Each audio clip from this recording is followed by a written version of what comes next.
Subscribe करें हमारे YouTube channel को और बेल आइकन को प्रेस करें हमारे लेटेस्ट वीडियोस को देखने के लिए।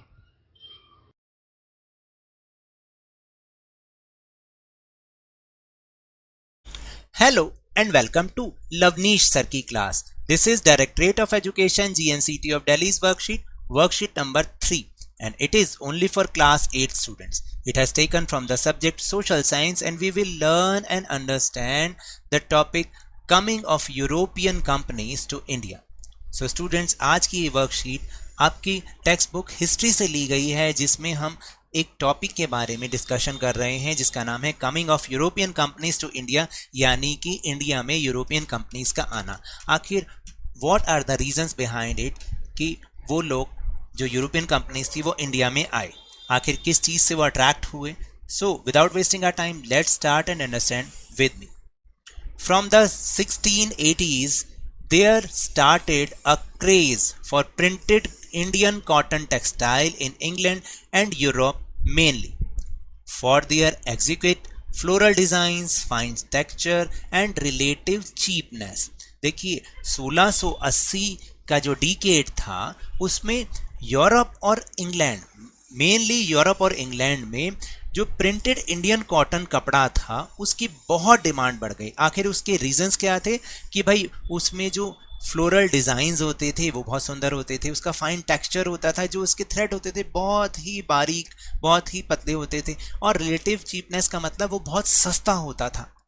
तो इस कारण से क्या था कि rich people of England including the queen herself वोर क्लोथ्स ऑफ इंडियन फैब्रिक। ना केवल जो इंग्लैंड के रिच पीपल होते थे बल्कि साथ साथ जो क्वीन थी इंग्लैंड की वो भी इंडियन फैब्रिक से बने हुए ही ड्रेसेस पहनती थी। However, Indian textile continued to dominate the world trade till the end of 18th century। जो इस तरह से इंडियन टेक्सटाइल इंडस्ट्री थी इंडिया की वो पूरे वर्ल्ड में छाई हुई थी, उसने डोमिनेट कर रखा था। कब तक? 18th सेंचुरी के एंड तक। What is the meaning of 18th century? That means the period from 1700 to 1799। तो जब भी 18th सेंचुरी हो या कोई भी सेंचुरी हो, जितनी भी सेंचुरी लिखी हो उससे एक कम करके बोलिएगा। European trading companies, the Dutch, the French and the British made enormous profits out of this flourishing trade। तो देखिए जो यूरोपियन ट्रेडिंग कंपनीज थी, इसके अलावा जो यूरोपियन कंपनीज ट्रेडिंग कंपनीज में डच थे, फ्रेंच थे और ब्रिटिश थे, उन्होंने इस बढ़ते हुए ट्रेड से बहुत ही ज़्यादा प्रॉफिट अर्न किया। But how did they manage to earn such a huge profit? तो उन्होंने आखिर इतना लाभ, इतना प्रॉफिट कमाया कैसे? Let's see through an example. You would have remembered the chapter A Shirt in the Market of your social and political life book in the previous class, in which you would have learned about how the exporters and the traders earn profit। देखिए अगर आपको थोड़ा बहुत याद हो तो class 7th की जो आपकी SPL की बुक थी ना, सोशल एंड पॉलिटिकल लाइफ की, उसमें हमने ये चीज़ समझी थी कि जो एक्सपोर्टर्स होते हैं यानी जो अपना कपड़ा बाहर बेचते हैं दूसरी कंट्रीज़ में, और ट्रेडर्स कैसे प्रॉफिट अर्न करते हैं। Now let's revise the activity to understand it once again। चलिए अब एक एक्टिविटी करते हैं उस चीज़ को दोबारा से याद करने के लिए। तो here is a picture given। आप देखेंगे यहाँ पर एक शर्ट की पिक्चर बना रखी है और उस पर कुछ प्राइजेस लिखे हुए हैं, जैसे परचेज प्राइस इज़ ₹200, उसका स्टोरेज का चार्ज है ₹100, एडवर्टाइजिंग का चार्ज है ₹300 और उसका प्रॉफिट हुआ ₹600। अब हमें इन्हीं को ध्यान में रखते हुए फिलिंग द ब्लैंक्स पूरे करने हैं। A number of shirts are on display at a large cloth shop in the United States and are priced at $26 और around ₹1200।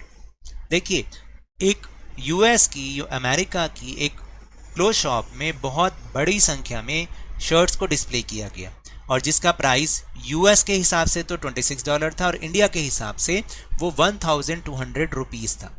Use the diagram shown in the margin to fill in the blanks below. आपको इस diagram का जो मैंने अभी अभी आपको show किया है उसको ध्यान में रखते हुए आपको जो फिलिंग द ब्लैंक्स हैं उन्हें पूरा करना है। सो देखते हैं एक बार। The business person of United States purchase the shirts from garment exporter in Delhi for rupees this per shirt. आप बताएंगे, देखिए एक यूनाइटेड स्टेट्स का जो एक बिजनेस पर्सन था उसने दिल्ली के एक्सपोर्टर से, जो कि गारमेंट एक्सपोर्टर था यानी अपनी कमीज़ों को बाहर बेचता था आउट ऑफ द कंट्री, उससे उसने कितने रुपए पर शर्ट में लिया? हमने यहाँ पर देखा परचेज प्राइस था 200 रुपीज पर शर्ट में लिया उसने।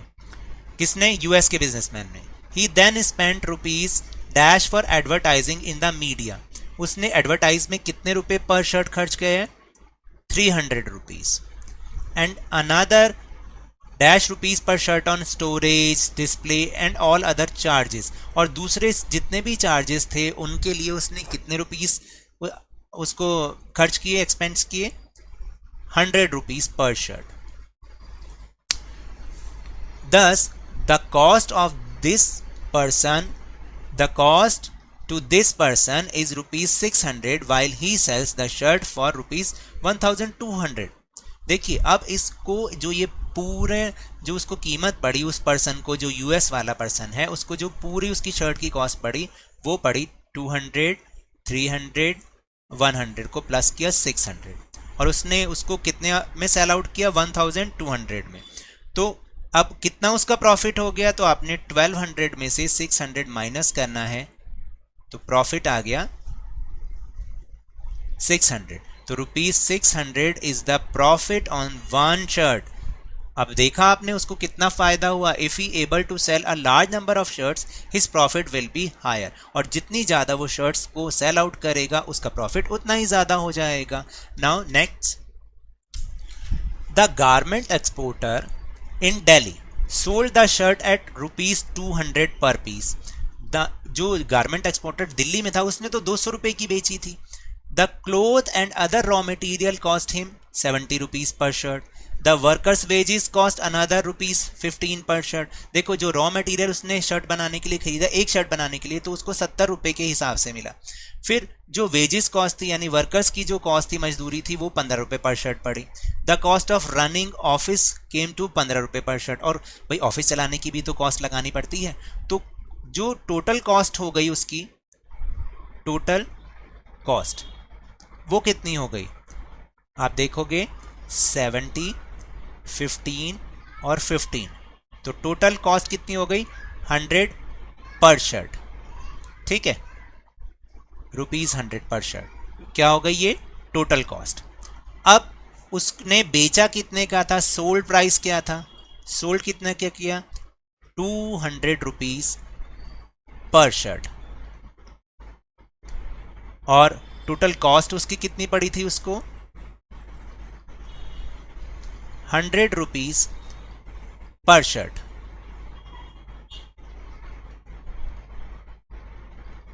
तो उसका प्रॉफिट कितना हुआ? माइनस कर दो, 100 रुपीज पर शर्ट। ओके, तो ये इसका प्रॉफिट होगा क्योंकि हमें कैलकुलेट करना है, calculate the profit per shirt for the garment exporter. तो 100 रुपीज पर शर्ट आया।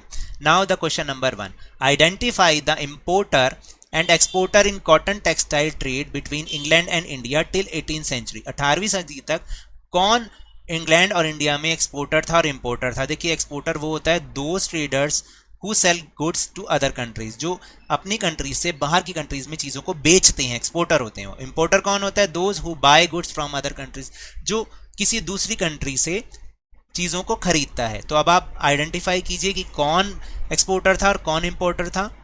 तो एक्सपोर्टर कौन था? एक्सपोर्टर इज इंडिया, क्योंकि इंडिया बेचता था शर्ट्स अपनी, जो कॉटन क्लोथ था। और इंपोर्टर कौन था?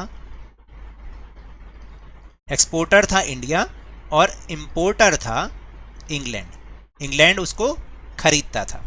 तो ये इसका आंसर है। Now will move on question number 2।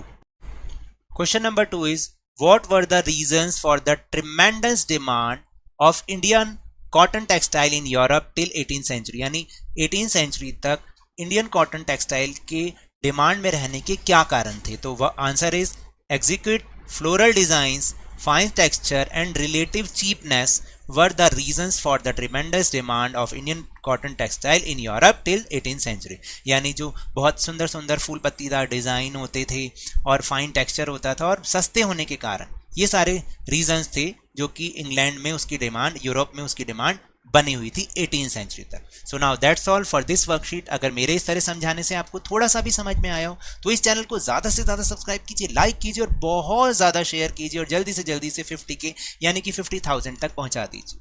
लेकिन याद रखिएगा कोरोना तो अभी भी फैल रहा है। Then whenever you'll go outside, please wear your mask और आपकी टर्न आने पर इसकी वैक्सीनेशन अवश्य कराएं, क्योंकि कोरोना को हराना है और जिंदगी को एक बार फिर से सुहाना बनाना है। इसी उम्मीद के साथ थैंक यू वेरी मच।